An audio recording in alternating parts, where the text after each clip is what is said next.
kulħadd u nilqgħu is-segwaċi tal-YouTube u nistidnuhom biex ikunu magħna llum għal din il-lezzjoni l-ewwel waħda u jsegwu wkoll it-tnejn ta' wara u mbagħad għandna tnejn oħra illejla ir-raba' ġurnata tal-konferenza Faith Explosion, splużjoni ta' fidi.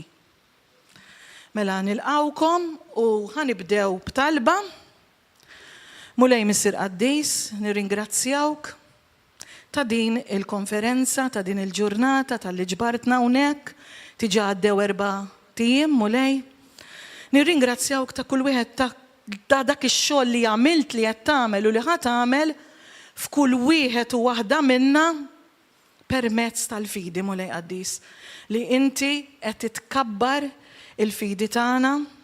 Ta' dan aħna Mulej Qaddis nirringrazzjawk u nitlob għal ħuti hawnhekk u anke dawk biex inti Mulej Qaddis ittihom dik il-qalb, dik il-widna li jisimgħu biex jirċievu dak li jisimgħu, anke dak li jaqraw fil-kelma tAlla biex hawnhekk fejn għandna l-fabbrika tal-fidi, il-fidi tinħadem, ħalli mbagħad niddikjaraw u nieħdu dak li nemmnu. Għax il-kelma tgħidilna li dak li temmen tirċievi. F'isem Ġesu Kristu. Mela, ħanibdew. Min fejn twieled dan il-messaġġ? Mela, nafu l-aħwa li kull filgħodu aħna għandna nfittxu lil Mulej, ġieli namlu għaw ġieli tiġi ġurnata li ma nfittxuhx, però bħalma jgħidilna Matthew 6:33 li meta aħna nfittxu lilu l-ewwel kollox jingħatalna. Mela dan il-messaġġ twieled. Kont qiegħed filgħodu nitlob u nqatta' l-ħin mal-Mulej u bħalma tafu min ikun jgħix waħdu jew iqatta' ħafna ħin waħdu tiġih naturali li l-ħin kollu jitkellem mal-Mulej. Xi kultant jew fuq bejt jew x'imkien ninduna li xi ħadd qed iħares lejk ngħid daw ħajjgħidu detected. Imma tant ħarta tant tiġi naturali meta inti tkun għax qabel forsi jkollok il-familja tfal u titkellem magħhom. Tant tiġi naturali li inti temmen jien nemmen li qiegħed hemm ħdejja id-dar fuq isfel l-hemm law li jiena kollox kemm hekk inferħana, kemm x'għandi x'nagħmel, kemm x'jiena nagħmel, nitkellem miegħu, għandi lilu nitkellem miegħu għax naf li qiegħed hemm. U kif eżatt jiena l-estate it-talb. Grazzi Mulej kienet naqra iktar powerful dikinhar, iktar għamilt ħin miegħu. U għamtu mort fil-kurutur ħanara issa ħanibda il-ħidma tal-ġurnata. Kif wasalt fil-kurutur? Min hemm ġi dal-messaġġ għatlu grazzi Mulej jara, id-dmir tiegħi lest. U nisma' fl-ispirtu tiegħi issa id-dritt. Jiena xi drittu? U l-ispirtu ħadni fil-passat, meta aħna konna l-iskola. Tiftakru konna nagħmlu l-iskola dawk iż-żewġ ringieli id-dmir u dritt. Konna nagħmluhom l-iskola u anke l-itfal tiegħi kien ikollhom il-homework hekk u anke tfal ta' tfal. Id-dmir u dritt. X'inhu id-dmir? Mela l-iskola int għandek id-dmir li tmur fil-ħin, tmur nadif, tmur bl-uniformi, tagħmel il-homework, tistudja u xi dritt. Għandek id-dritt li tieħu l-edukazzjoni, tieħu t-tagħlim, ir-recreation, il-break fil-post tax-xogħol. Għandek id-dmir l-istess li tagħmel xogħolok, tmur fil-ħin, ma titlaqx kmieni, tkun responsabbli, ma taqlax inkwiet, imbagħad għandek id-dritt tal-paga, tal-break, tas-sick, tal-leave. L-istess fil-familja. Għandna dmir, aħna meta konna tfal, it-tfal li jobdu, li jagħmlu xi xogħol. Li ma jiġġildux, li għandhom id-dritt li jsibu il-platt fuq il-mejda, il-ħwejjeġ indaf, l-omm u l-missier Daka huwa id-dmir u dritt. Allura, meta jien smajt id-dritt, jiena fil-ħajja naturali, fil-ħajja spiritwali hemm kollox fil-ħajja naturali, kollox hemm. Mela ħassejta ċara li l-ewwel ma kienet għalija l-ewwel il-mulejja tiħlilek. Jiċċanfar jew jirranġa jew iwiddeb jew jolli lilek biex inti speċjalment ikun jaf u jkun jaf inti li ħatwasslu lil ħaddieħor.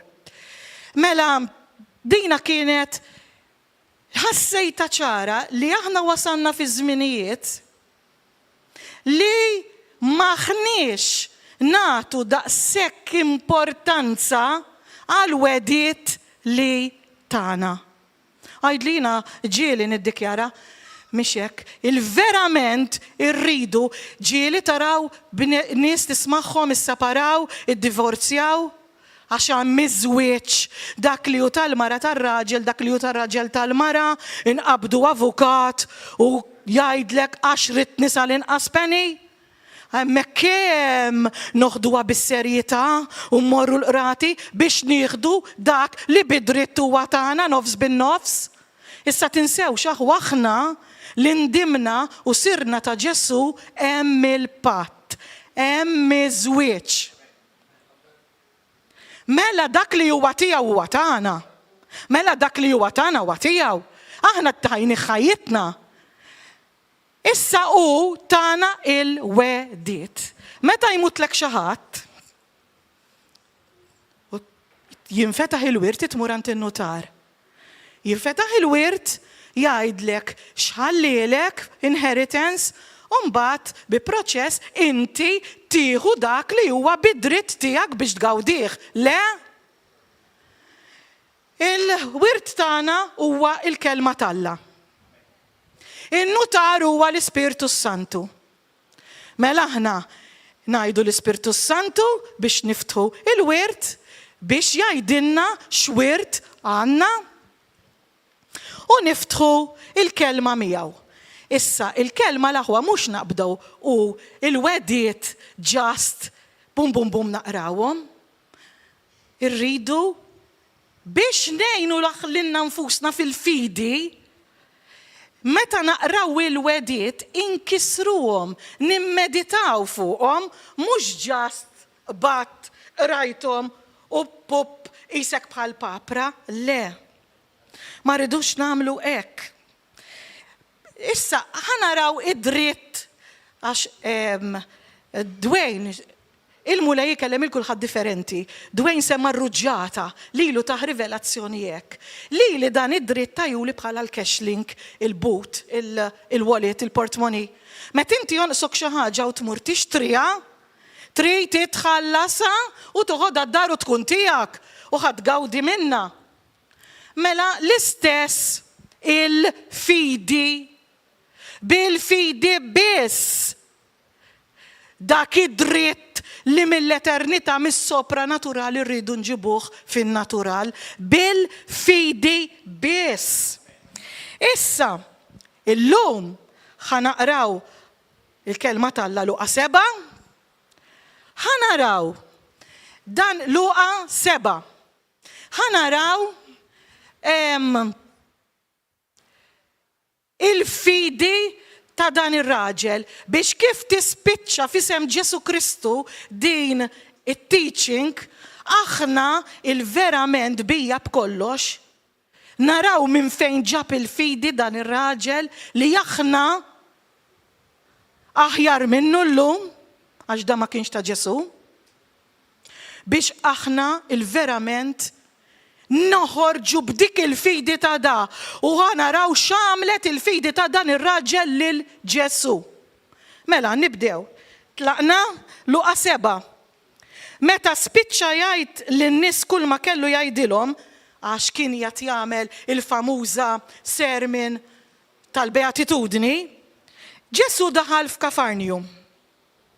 U jkun hemm ċentriljun li kellu għaddej għażiż ħafna għalih li kien maritu wasal fl-aħħar. Iċ-ċentuljun sama b'Ġesu u batlu xi wħud mix-xjuħ tal-Lut biex jitolbuh jiġi jfejjaqlu lil-qaddej nifqu hemm. Bat li xjuħ Lut, għaliex? Għax da ma kienx Ludi, da ma kienx tal-Patt, da kien l-Urman.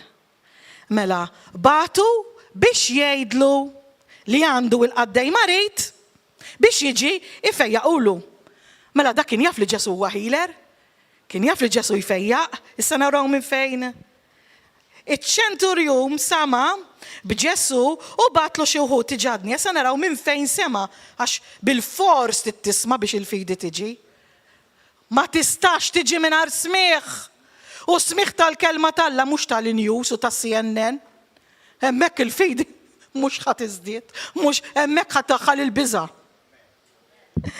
Mela, dawk marru qudiem Ġesu u bdew jitolbuh bil-ħerqa kbira u jgħidulu. Ara x'ibdew jgħidulu. Jixraqlu li tagħmillu dan għax hu joss il-ġens tagħna. U bnilna is-sinagoga. Mela hekk qed naraw li għalkemm da ma kienx ta' Ġesu, ma kienx Ludi, iħobb il-ġens, iħobb il-poplu ta' Iżrael. Bnilna is-sinagoga, bena il-knisja, bnielhom fejn jitolbu, bniedhom fejn jaqraw il-5 kotba, it-Testament il-Qadim. U jħobb il-qaddej, mela għandu l-imħabba għal-Iżrael u għal-knisja u jixraqlu u bnilhom il-knisja mela għandu ġiex affarijiet. Il-qudiem naraw għandu tielet waħda għalkemm dan ma kienx Ludi. Issa, għalulu bih ix-xjuħ biex imur għandu. U għalulu li jixraqlu Ġesu kif sema hekk mar magħhom. U ma kienx il-bot wisq mid-dar taċ-ċentruljun li l-ċentruljun ma badx jgħidlu mal-ħbieb. Mela, Sinjur, toqgħodx tinqala għax jiena ma jistħoqlix li tidħol taħt is-saqaf tiegħi. Mela hekk qed naraw l-umiltà. Il-għala. Innu taw xem miktub. Ġesu riesaq lej id-dar tiegħu. Mela hekk qed naraw kif Ġesu jersaq lejk u inti tersaq lejh lej il-qdussija, s-sovranità, l-majestà, l-perfezzjoni talla, int ħatara l-ħmiġ tiegħek, iċ-ċokon tiegħek, ix-xejn tiegħek. Għajdu li mhux aħna issa bil-grazzja u d-dem tiegħu għax konna ċraret maħmuġin. Kull min mhuwiex maħsul u ġusitifikat bid-dem ta' Ġesu Kristu huwa ċarruta maħmuġa. Hija 64:6 bil-propja qiegħda ċarruta maħmuġa dik li tuża l-mara kull xahar. Ara kemm nintnu u kemm aħna maħmuġin nistgħu mhux nagħmlu karità u opri mingħajr Ġesu Kristu. Aħna bil-ġustifikazzjoni u bid-dem u l-grazzja tiegħu biss. Mela rajna li għandu l-imħabba l-ħobb il-qaddej, jħobb l-Iżrael, rajna li bnielhom is-sinagoga u rajna wkoll li għandu l-umiltà għax qallu ma ridux jidħol għandu d-dar. Min jaf dak kemm kellu statwi idolatrija kien Ruman u jgħidlek jien ħandaħħal il-Ġesu għax sema. Mela qallu ma Sinjur toqgħodx tinqala, però għajd biss kelma waħda u l-qaddej tiegħi ifiq. Ara x'fidi dik. Hawnhekk qed jgħidlek. Ftit l-isfel. Ġesu, vers 9, fuq din ħanitkellmu, fuq din ħanitolbu, fuq din ħanixxenqu u fuq din irridu nitbidlu. Ġesu baqa mistaġeb bih meta sema dan, mela mistaġeb, jiskanta, jiċċassa, jimmeravilja ruħu bl-Ingliż. He was surprised, astonished u marvelled. Meta ngħidu like he took my breath away.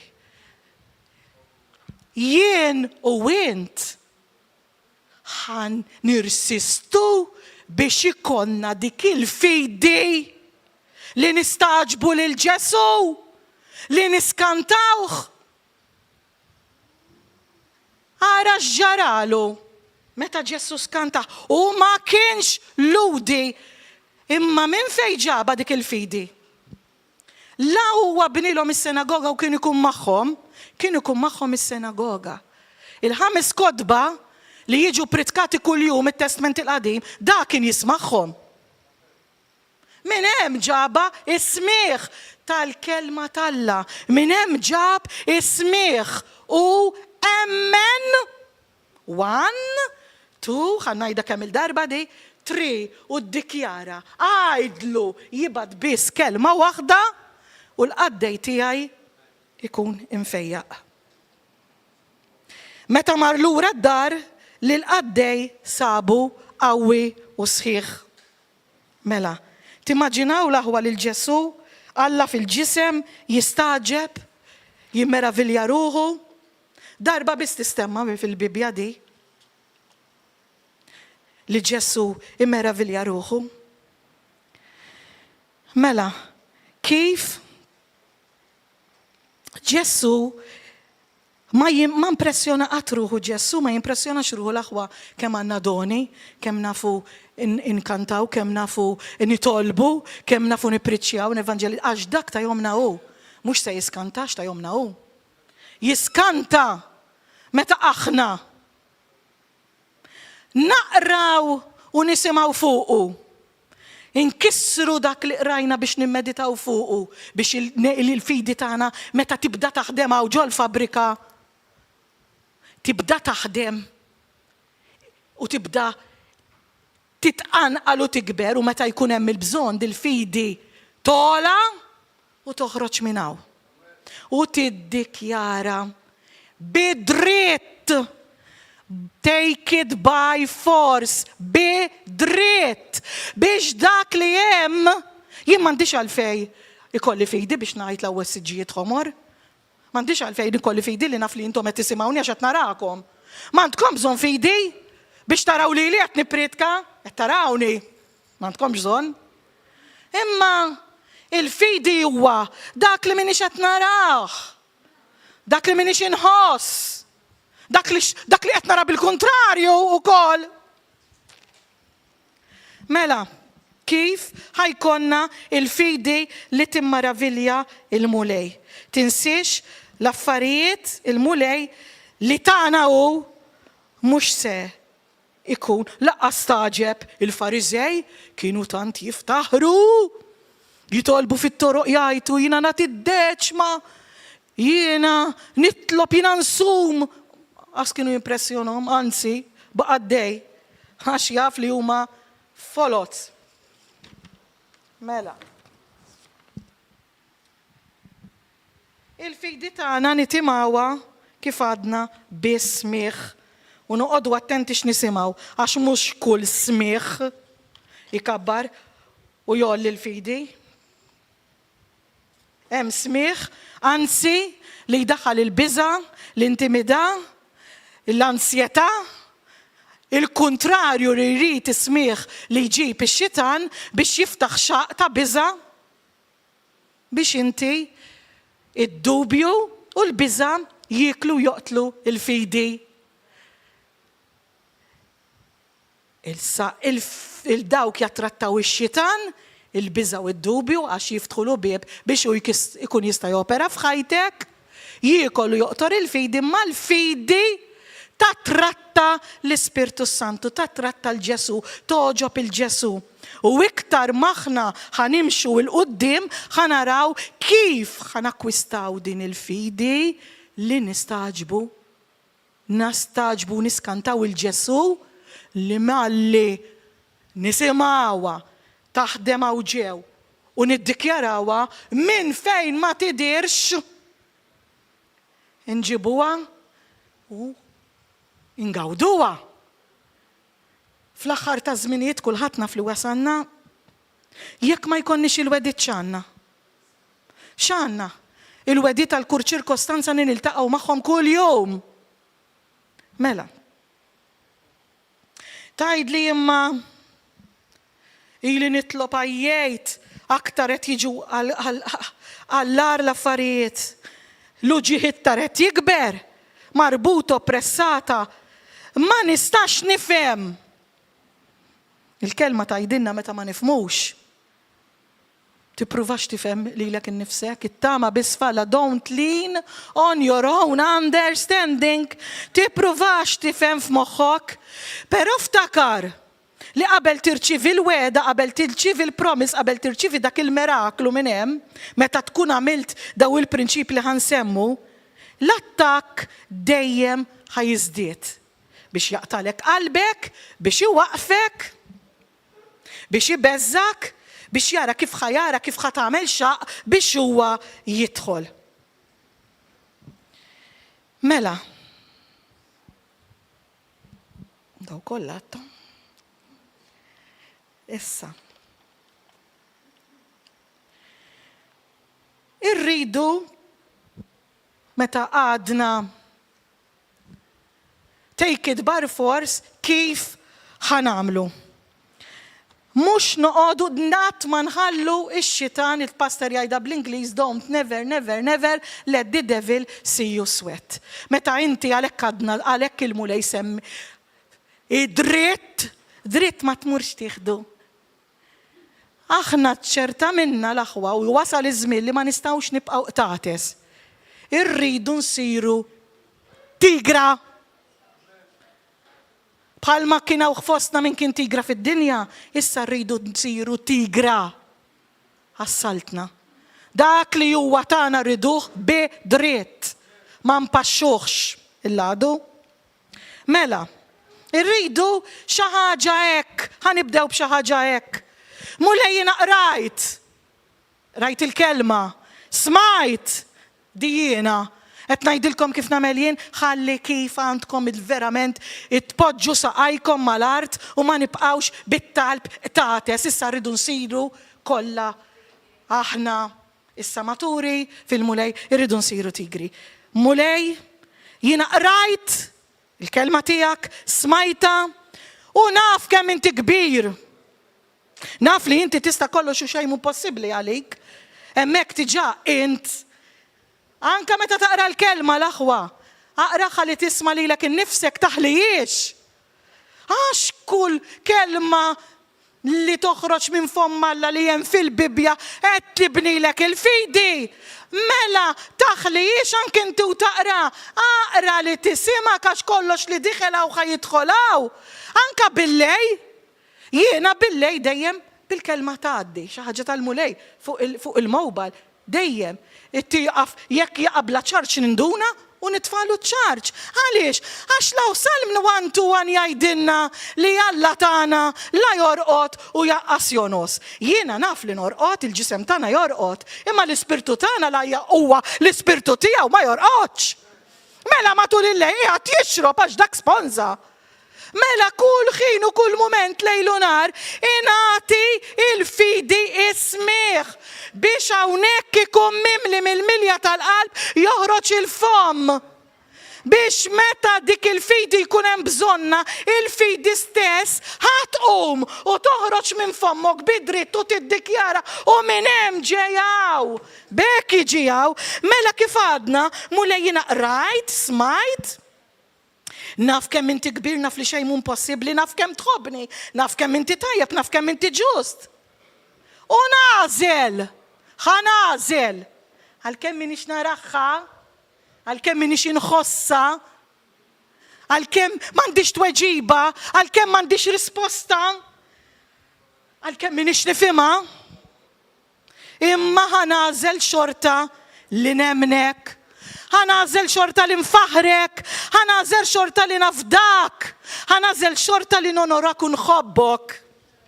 Hemmhekk inti qed il-fidi tiegħek qed titmaħħa, qed tqajjimha, qed tħawwadha u inti you stand on your feet bidritt. Hemmhekk ħatieħu il-weda. L-aħwa tiftakruh meta Stefnu fraġellawh dak kien bniedem ta' fidi. Meta kien fil-kantuniera qegħdin jiffraġellawh, ma qatx jara kemm baqa' xjuħ, kemm ħanara kemm baqa' ġebel f'idejhom, kemm il-daqqa baqali għax faqawili rasi. Imma fejnu Ġesu? Le, ma ħares lej iċ-ċirkostanzi, ma ħares lej min qed iħaġġru, ma ħares lej il-ġebel, ma ħares lej id-dem nieżel, ma ħares lej moħħu mifquh. Jgħidlek ħares il-fuq. Isimgħu di, aqbdu din. Ħares il-fuq. Fil-kelma meta tgħidilna li Ġesu qiegħed fis-saltna, fejn tgħidilna li qiegħed? Fuq il-lemin tal-missier bil-qiegħda. X'ras tifnu? Wow. He saw Jesus standing by. Meta inti tieqaf fuq saqajk għalih bidritt temmen x'qallek kemm hu kbir u kemm iħobbok, dak li inti qed bidritt qed tiddikjara minn hemm ma jitbiss kelma waħda li qallu saġbu għam Ġesu iqum għalik. When you stand by for Jesus, he will stand by for you. U l-kelma tiegħu bata u inti rċevejt dak li inti titlob għalih. Grazzi Ġesu. Grazzi mulej. Imma Ġesu għatiju li inti mhux hekk talbu fuq qiegħed nimhu ġuwa. Dak huwa fil-ġisem, dak hija hemm. Id-dritt, il-kexlink, is-sem billi ngħid kemm nixtieq u kemm għandi bżonn. Żarbunek mhux se tmur tixxih jew tordaħ u jġibulek ħafja ħatibqa'. La hemm il-kexlik u għandek il-flus mur u xtrih. Mbagħad daw il-wedit Alla. Nissali dik ġejjin għaliha. Ġejjin għaliha x'min qed jagħmilhom il-wedit. Għaxaw ħafna. Min jagħmel il-weda u ma jżomx? Mela rridu neżerċitaw il-fidi tagħna. Irridu nitfawha fil-prattika biex jiġri bħal dan ir-raġel nistaġbu lil Alla iqum u dak li għandna bżonn nirċevuh. Halleluja, mela. Kif għadna issa? Mela hemm żewġ affarijiet. Min hu dan li qed jagħmel il-weda? Nafu? Biex nafu, naturalment irridu naqraw il-kelma. Sewwa, ħankunu nafu kemm hu kbir. Iċ-ċentruljon meta għattilkom kien magħhom is-sinagoga, sama kemm hu kbir Alla. Tinsiex dak iż-żmien il-5 kodba kienu għamel il-mirakli Alla, però nafu li Alla qiegħed ma' Ġesu ma' l-Ispirtu Santu huma Alla wieħed. Kemm kien jaf kemm huwa kbir għax sema bil-mirakli li jagħmel permezz tal-profeti, le? Però Ġesu kif ma staġibx bil-kreazzjoni li jagħmel huma missieru? L-aħwa nafu. Il-kobor, it-tikka li nafu aħna nistaġbu min jaf xem li ma nafuħx. Jekk nafu dak il-ħut u dak il-fjuri min jaf xem li ma nafuħx. Ma staġibx meta itqum min-natura tsunami, floods, terremoti.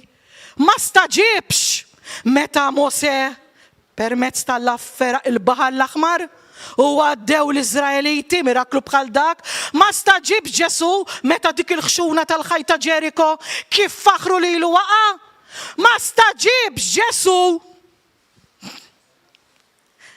meta balina belat il-ġona u wara 3 ijiem ħareġ gazdawn besqitu mar jipritka. Ma staġibx. Ma staġibx meta x-xemx dil-ġurnata ma niżlitx u niżlet l-għada flaxija. Ma staġibx meta kien jibgħat 26 tunella ta' manna kuljum. Ma staġibx bil-kreazzjoni, biss di faqat li moħħi. Ix-xemx li għandna ħna, ikbar minna hemm 26 miljun. Marelli, kemm hu kbir u ma staġibx b'daw.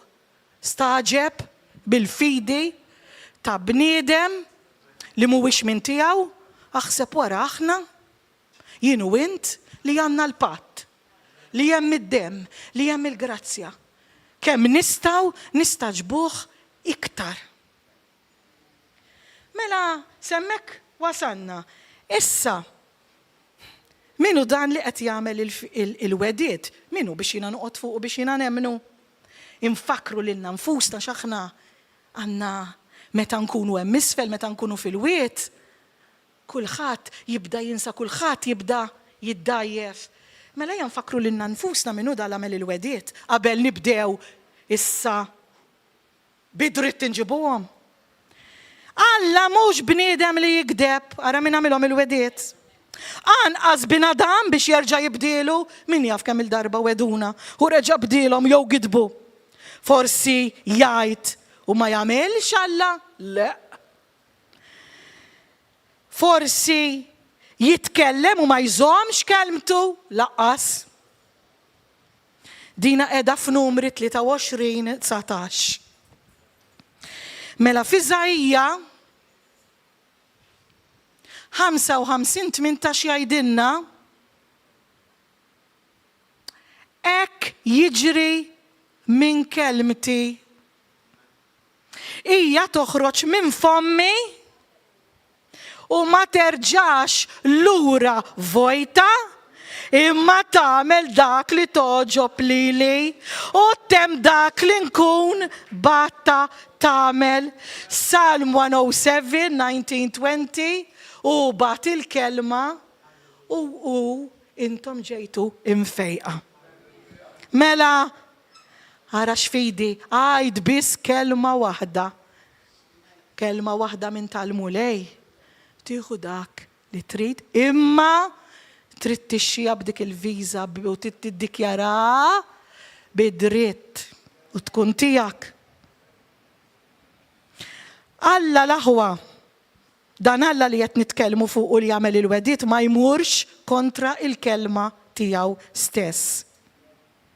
Alla jonora il-kelma tiegħu.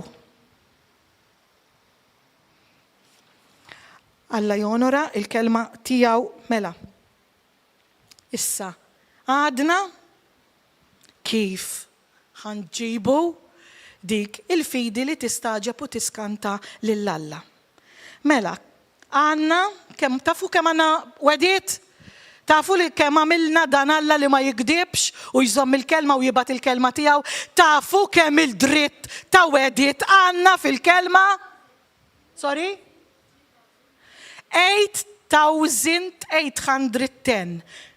Taħseb li weda minnhom tolqtok? Taf kemm il-waħda kieku nidħlu fiha di jkollna bżonn wediet kuljum? Li ħajjiġu mismieħ li naqra u li nisma' qed nirrepetija 1, 2 jinżlu fil-fabrika biex tinħadem u tanti tkun mimlija li bil-milja taw fejn ikun hemm il-bżonn. Waħdu l-ispirtu joħroġ, waħdu l-fidi jgħidlek fil-kelma tqum u tiddikjara biex iġġib dak mill-eternità u mis-sopranatural għan natural. Mela, ħanna bdew. Hemm dikjarazzjonijiet, hemm promises fuq il-biżat li illum il-ġurnata kuljum nikkonfrontaw oħti Marja da kemm għamlet prietka fuq il-biża. Illum nikkonfrontaw il-biża ta' kuljum tiġi l-biża. Mari qalet tiġi f'different formi differenti. Jiena nkompli magħha u ngħid tilbes kustumi differenti. Daqqa tibża għax Mart. Daqqa tibża tfal, vera? Min għandu tfal qegħdin mal-qalb. Jiġrilhom xi ħaġa, Mart.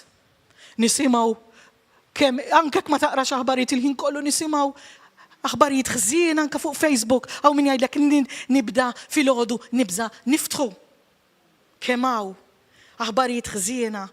Aw il-biża fl-aħbarijiet ħżiena, il-biża rapporti tal-isptar, biża ta' mart, biża tfal tiegħi mhumiex salvati, tfal ta' tfal, biżat fuq il-futur, fuq ix-xogħol, jekk kien isselleħħa, għamilt id-dejna kien isselleħħa, biżat.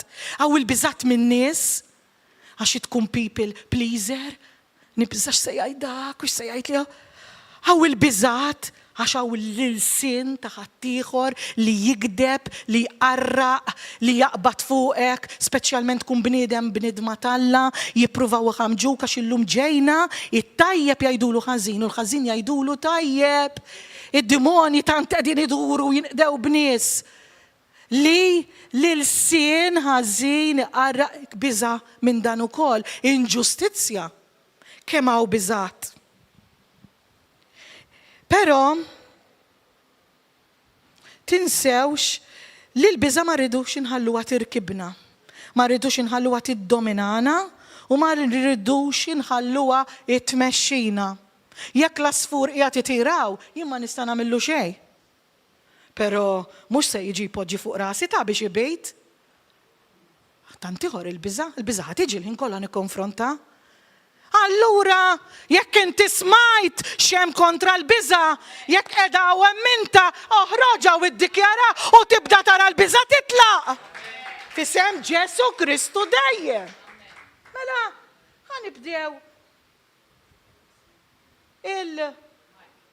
ħanibdew il-promises, ħanibdew issa semmejna l-biża, ansjetà, dwejjaq, toqol, stress, problemi li jġibu depressjoni, diżappunti, desperazzjoni. Ma x'jgħid dak li ma jikdibx. Iżajja 43:43. Iżda dan jgħid il-mulej. Minu da?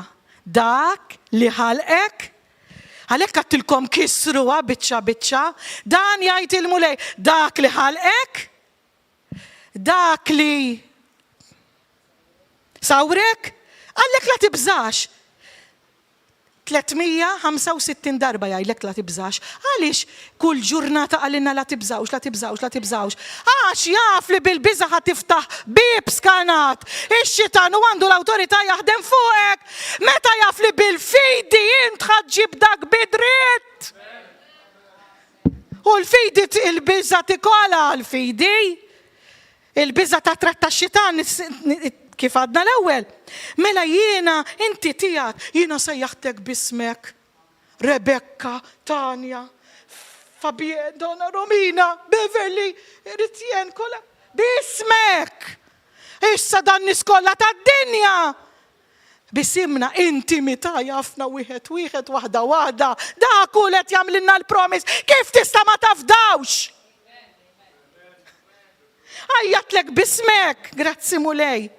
Jina mijak, jek taddi mill-ilma, tax majar ma teriqx, anki jek taddi min-nar ma tinħaraqx, il-fjamma ma tilbilakx, ma għalinniex mintom se taddu min-nar, ma għalinniex mintom se taddu mill-ilma. Imma meta aħna naraw dawk it-tlieta li għaddew mill-aktar font, mill-aktar forn jikwi, minn 3 raw 4 mixjin, għax jina ma'kom. Ma għalinniex mintom se tgħaddu mill-maltemp. Imma fid-dajsa fil-maltemp u x'għamel bl-imħadda raqat. Ma għalinniex ejjew qajmuni jekk narqat. Qajmu l-fidi tagħkom. Il-fidi f'dak li huwa rieqed fuq l-imħadda x'qal qabel raqat. Aħna ħanaslu faċċata. Mela mhux muallim. Ħaraxaw. Inti ma tinix li ħanerqu? Le, mux li lu għajjem, ħares leħ xinu jgħamil, striħ bħalu, għax dak li jgħamil il-mewċu l-mal-temp, ijat miħaj fid-dajsa, u għalli ħanasal, mela ħanasal. Dak id-dritt, dak huwa dritt l-aħwa. Qed nipprova neżżiskom għax tlabtu li bħal meżżes li biex xiraq neżżes lilkom. Ħanoħorġu minna u ħuduhom bidritt. Bħal ma tiġattilkom għal minn daħal issa meta l-kunu il-qorti fi żwieġ hekk ir-raġel għandu tittoħodlu nafshom u kemm tirsisti u kemm tħallas avukati daw bidriet tiegħek. Kull met jitolbok li beda jwaddab dwejn. Dik iż-żerrija. Imma dik iż-żerrija biex tiġi hawn fil-fabrika u tibda tipproċessa u taħdem irid ismih. Iridu nitlu fil-kelma kuljum. Ma rridux nitlu fil-kelma darba f'xahar jew niġu nisimgħu hawnhekk. Kemm ħadd tkun batuta fil-bżonn mhix ta' tqum bil-wieqfa sabbat saqajja u minna u titlalek mill-gerżuma u toħroġ hawn iġġiba. Rridu nidħlu. Il-laħwa dinja jien naħseb erba' ħanilħaq daw għax kollha ktibt u min irid wara iva ktibt il-wedit fuq il-biża, fuq il-biki, fuq il-mewt, fuq il-kuraġġ. Issa mela ħanaraw ieħor qabel għax issa ma nistgħux inkompluhom kollha. La tibżax għax jiena miegħek. La titħassibx, laqqas titwerwer qudiemhom. Min huma? Dawk li jwerweruk illum. Ix-xjaten, id-dimoni u dawk il-pupazzi li juża x-xitan li xi kultant ikunu fostna. Titrijaċ qudiemhom, jiena ngħinek, jiena wiżnek bil-leminija rebbieħa tiegħi. Taf x'inhi l-leminija tal-Alla l-aħwa? Salm 1:16 fi sentenza waħda jgħidlek il-leminija tal-Alla għamlet ħwejjeġ ta' ħila. Il-leminija tal-Alla għamlet ħwejjeġ ta' ħila. Il-leminija driħ lemini tal-Alla fih is-saqqa l-qawwa u l-awtorità kollha li kaxkar ix-xjaten kollha minn xarhom, neżżagħhom arwinin u ħareġ rebbi u aħna bidritt. 1, 2, 3, dak bidritt ħankunu rebbiħa miegħu. Fisem Ġesu Kristu dejjem. Ġoswe jgħidilna mhux dan li kmandajtkom, għamlu l-ħila, taqtawx qalbkom u f'Dewteronomju għalhekk għattilkom ma nistgħux nidħlu fiha waħda u noqogħdu nistennew u nfittxuha għax ħin m'għandniex, daqt irridu nispiċċaw. Għax il-mulej Alla tiegħek Alla tiegħek huwa miegħek. Alla tiegħek huwa miegħek. Tafu x'inhi di? Anka tmur sptar, anka tmur għand dentist. Anka l-isptar jgħidlek ma' kull pazjent persuna waħda. Għax aħna fin-natural fil-ġisem irridu min jagħmlilna l-qalb, irridu min jagħmilna kuraġġ u ġieli ma morrux waħedna għax nagħmlu l-kuraġġ. Aħseb wara, jekk di fisem Ġesu Kristu tidħol fil-kuruturi ta' moħħok bħalma nitlobu għattijaj il-ħin kollu. Immanuel, Alla magħna. Alla miegħek, min jista' jiġi kontrik, min għandi nibża daw kollha wedit. Il-wedit għallek jiena qatt ma nitilqek u qatt ma nabbandunak. Weda oħra. Ejja għandi intom imtaqlin ħanaġġel naqra għax ma nisselleħqu ejja għandi intom li intom imtaqlin. Tinsewx l-aħwa daw li qed insemmilkom tidu tiddekjarawhom u l-ewwel aqrawha dak li għandek bżonn ma tilu l-ġurnata dak il-promise hekk intix imtaqla jekk intix meħlusa u jerġa' jiġi jipprova jħabbatlek dak li nħlist minnu dak li l-mulej ħeles huwa ħellista sew. U tibżawx għax ġili jiġu bil-lej daw l-affarijiet. Ma bil-lej nibża, nixal id-le, fidla ma xinti id-daw, la xandek id-daw ġofi, poġġi saqajk, lebda xini lebda arma, imsawra, maħduma, mamula, kontrija, kontra l-familja tija, mu se tirnexxi, mu se prospera, fisem Ġesu Kristu.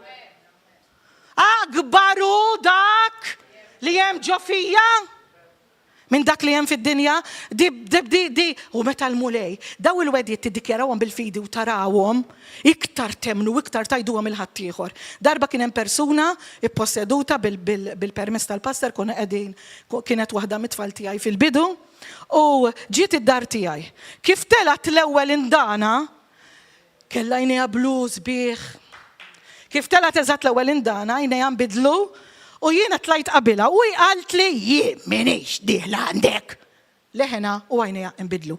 Dak il-ħin fil-ġisem kont għadni nibda ma kont dejjem nemmen xem ġofija mhux jien. Għax fin-natural qas inkapaċi mun nixibħu tħalib. Imma xem ġofija jiena emmint. kif ħajaqbad u jitla, ħajprova iġib il-bizza biex jirba, jiena dort, dak jafasew Mario, jiena dort għattila leħa titla ta' għax dak li jem ġofija u akbar minn dak li jem ġofik, bax jitrasa u telat. Għara xkobor għandu il-mulej. Meta tibda tara, għassena rom daw, meta tibda tara il-mewġej, xi kultant jiġrilkom, tajta għandi mewġa, hemm oħra u oħra tistenna. Emnuwa u warawa, aqblu magħha meta tarawa u taqraw emnuwa. When the enemy comes against me like a flood, ġej kontrija bħal xmara, the spirit of the Lord dejjem hekk nagħmel will lift up a standard before me against him. Mela jekk tella li l-Ispirtu Santu standard. Meta ħabat mhux miegħi ħabat mal-istandard u reġa' mar fejn mar return to sender. U baqa' f'wiċċu. Meta Psalm 23, Psalm 91, ma nibqawx nafuhom bl-ammentu xi ġmil ta' promisi sem, il-providenza, il-protezzjoni, jgħidlek għamilt mejda il-kalċi tiegħek, ifurlek, għamiltlek mejda qudiem l-edewa, x'inhi qudiem l-edewa? Dak il-barkit kollha. Għamel lili fuq il-mejda lilek, fuq il-mejda miegħu, għamel fens u ħallihom jindannaw, jinħarqu, jaraw kemm birkek u ma jistgħux jaqbżu dak il-fens għax dak il-fens għamlu hu. Id-dem tiegħu. Il-protezzjoni li għandek f'Psalm 91, protezzjoni fuqek fuq lidek, iddikjarahom tajġ kemm il-wedid, elf jaqgħu ma' ġenbi, 10,000 fuq lejn, inti maddeni lejha ma jersaqx. Tani l-autorità li nilfes fuq l-skorpjuni, fuq l-iljuni. U fl-axħar jgħidlek, jekk tajjat li jien nisima kun miegħek fid-dwejjaq tiegħek. Jien neħilsek u nerfalek ġieħek, b'amor twil nimlik, nurik is-salvazzjoni tiegħi, l-inġustizzja. Għax hawnhekk għandi fuq l-inġustizzja, fuq il-kuraġġ. Imma bħalma hu miktub, ħanaqbes ħafna, bħalma hu miktub u mħabbar, lebda jinqat marat u lebda widna qatt ma semat. X'lesta għalina l-mulej. Jgħidlek li meta joktor lem fil-qalb tagħna. Il-mulej jenni li ruħni, daw it-tnejn ħobb nikkombonhom flimkien jiena rom. Filippin 1:6 u Filippin 2:13. Ix-xogħol u ropri tajba li beda fija, Ġesu, ħaj kompliħ sal-miġja tijaw. U jaħdem ġo fija biex dak li namelu dak li najt nobdiħu noġob lilu. Ħara xwedi daw. Mux bis-saħħa tagħna not by might, not by power, but by his Holy Spirit. Il-wedit tal-fejqan, issa rajna ftit wedit tal-ħelsin, rajna l-protezzjoni, rajna l-providenza, hemm tal-paċi, hemm tal-imħabba u tinsewx l-aħwa di oħra min u dak li qed jagħmilhom dak li ma jikdibx l-imħabba tiegħu. Jekk aħna nitħolbu l-mulej il-verament jurina kemm kbira l-imħabba tiegħu għalina, xi jfisser bat il-libnu l-maħbub, hekk Alla jħobb id-dinja. Xi jfisser dik l-imħabba nkella ħanajdlek xi ġri. Jekk ma tkunx ċert mill-imħabba u dik l-ożza tal-missier, speċjalment jekk fid-dinja ma kellekx il-missier li jħobbok. Jien grazzi mulej kelli missier li jożni, donna l-istaff. Tkun diffiċli. Allura fil-mixja tista' tieqaf, tista' idbati. Imma meta inti tkun b'dik il-verament taf ċerta bl-assurance sikur kemm iħobbok li anka siġillak bl-Ispirtu Sant waqt salvazzjoni li batalik x'għamel għalik b'dik ma tiqafx tibqa' mixja għax jekk inti taf kemm int maħbuba jista' mhux ma jkollok il-ħadd. Għax jekk m'għandek il-ħadd u għandek lilu għandek kollox. U jekk għandek il-kulħadd u m'għandekx lilu, inti l-iktar persuna fqira fid-dinja. Meta tesperjenza ħudduq tkun taf bħalma doqtu intu. Laqqas jekk ikollok xi kollok ma tagħmel part exchange. Tu żgur. Sakemm tala għajnejk żgur f'isem Ġesu Kristu. Mela hemm il-fejqan. Meta naraw fil-Iżajja 53, Sar mostru waqqas jintara f'għalik u għalija. Sar mostru laqqas jintara fax tant għaw, ktibtilkom li sar mostru ma ħin mawx li jintara, ma jintarafx għalik u għalija. Meta jgħidlek bil-ġrieħi tiegħu, qasem fiċċhom, bil-ġrieħi tiegħu aħna mfejqa. Xi ġrieħi huma. Meta inti toħroġlok benġila sewda hawn, id-daqqa tkun minn ġewwa. Jiġifieri l-uġieħ li aħna mbagħtu ta' ġewwa anke ma jkunx mart, trawmiet, childhood, uġieħ, ħerz, rejection, abbandon, dak ukoll ħadhom. Mhux tal-li ħal-mart, barra dawk id-daqqiet li ħa Ġesu Kristu ħadd 39 huma kull marda ta' kull marda li għaw fid-dinja, li għaw iktar minn 39, le, kull kategorija mbagħad dawk jiġu taħta. Per eżempju, l-kankru hemm ħafna taħtu, il-mart tal-moħħ hemm ħafna taħtu, imma dawk il-mart kollu li hemm fid-dinja hemm 39 il-prinċipali, dak kollha ħadhom fuqu. Mela la ħadhom fuqu ġarromu. Meta jiġi l-mart, illegali f'ħajtek, mela ejja f'isem Ġesu Kristu npoġġu saqajna mal-art u nifhmuha di. Mela dik il-marda mhijiex tiegħi la ħada. Tiġà għandna li rċevuta x'da tiġà għamlu iktar minn 2000 sena ilu. Meta ħadaw kid-39 daqqa ħareġ dak id-dem, dik id-dem hija rċevuta. Imma x-xitan irid jara li rċevuta ta' hemm raħ. Jiena mfejqa bil-ġrieħi li tiġaħa fuq u ħareġ demmu. U niddikjara dik u nroxxi d-dem fejn hemm il-problema u nara u nemmedita x'qawwa fih id-dem ta' Ġesu Kristu li qatra waħda biss ukoll biżżejjed biex tfejjaq dak kollu tinsewx dak id-dem li ħareġ huwa dem Alla ta'. Huwa dem Alla li ħadu għalik u għalija. Huwa dem Alla. Mela. Naqra żgħira fuq l-inġustizzja x'xal jgħidlek salm meta jigdbu fuqek u anke jdaħluk il-qorti bħalma nafu li għandna fil-Knisja tagħna. Bħal ħabba tal-għajn jħarisni għad-delta ġwien ħajħi kennini u jgħidlek mulej inti li salm 17 qiegħed jgħidlek inti li mħallef il-ġust ara il-kawża tiegħi. Li kollox fl-aħħar ara il-kawża tiegħi kull il-sin li ħaqaqa kontrija noħorġu bħati dini hija x-xorti tal-qaddejja dini huwa li tagħna l-mulej għax minn għandi jieħdu r-raġun. Iva, itfilu minn għandi jieħdu r-raġun. Għax qed itir kollox. Mela, intom ma rċevejtux spiritu ta' biża'. Imma rċevejtu spiritu li ma jwassalkomx għal jasar biex terġgħu taqgħu fil-biża' ma rċevejtu l-ispirtu li jagħmel minnkom u li tad-dottivi li bih aħna nistgħu ngħidu papa. Abba, il-missier. Salm li bdejt tibżax, do not fear.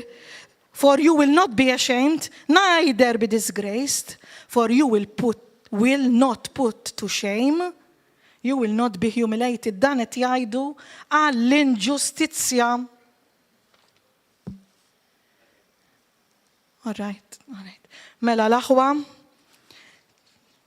hawnhekk fuq l-inġustizzja ħana l-qubdin aħna nafu li għandna Alla l-avukat tajjeb da ma jieħux flus, l-aqwa avukat, nigarantijulkom jiena uħuti, l-aqwa avukat, u li mħallef ġust, u li mħallef divin. Mela aħna ħafna u ħafna wedit iktar fuq l-imħabba, fuq il-paċi, fuq il-provizjoni, fuq is-salvazzjoni waħda biss.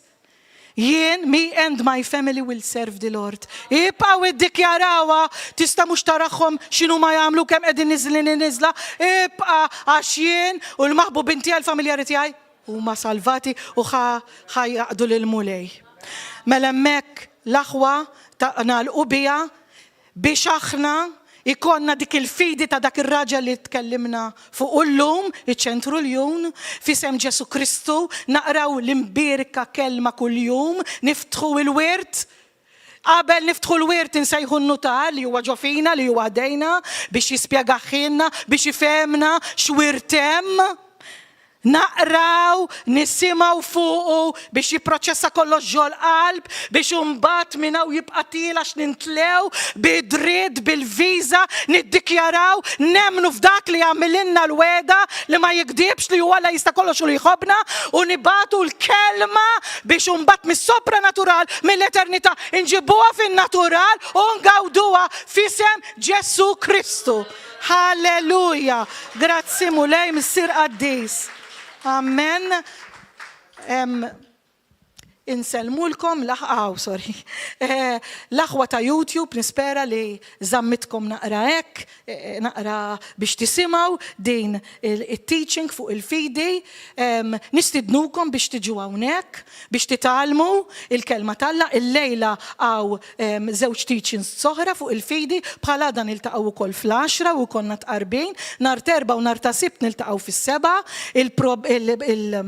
L-importanza tal-Knisja hija li meta inti tixxirek hawnhekk dejjem tinstema' il-kelma tal-Alla u biex inti meta tmur id-dar titgħallem meta taqra u hawnhekk l-iktar ħaġa importanti tiltaqa' man-nutar biex jgħidlek x'wirt għandek u biex l-ewwel u qabel kollox qabel itik in-nutar itik is-salvazzjoni għax inti ssir tiegħu u jkun hemm dak il-patt biex dak li jurik in-nutar tkun tista' tieħdu bidritt.